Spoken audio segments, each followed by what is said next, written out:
Well, let's now delve into all of this with Brenda Wangari. She's the head of portfolio success at Medica, which, of course, is a structured investment program for pre-seed stage companies in Africa. Brenda, so glad to have you with us on the show and having you discuss this particular topic with us today.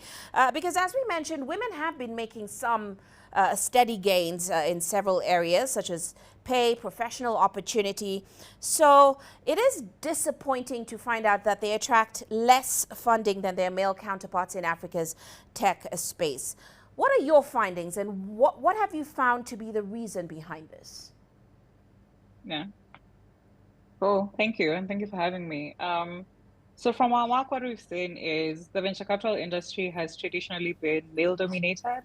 And so for females looking to penetrate this space, it's been extremely hard because this has just been a very exclusive sort of like space.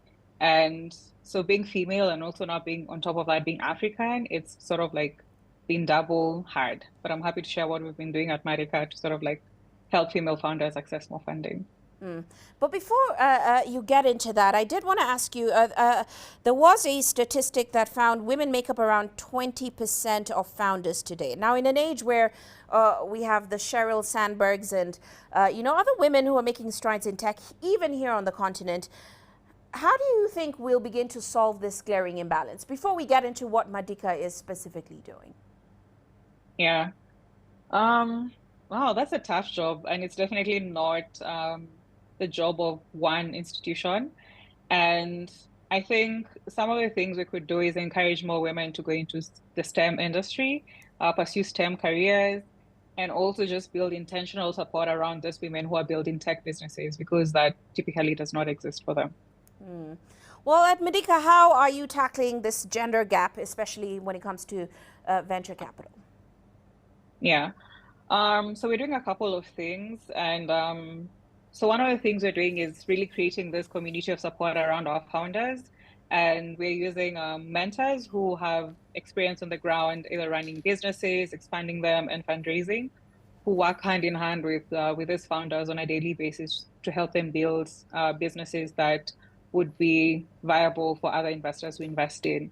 We are also doing sort of like roadshows type of things to different ecosystems. So in November, we're in Cape Town, interacted with investors from all around the world, and our companies got to pitch and present their businesses to these investors. And we're sort of like in the process of organizing our second one, which will be to London, to sort of like show this African founders, what does a developed ecosystem look like? What if you want to list, say, on like the London Stock Exchange, what do you need to have in mind?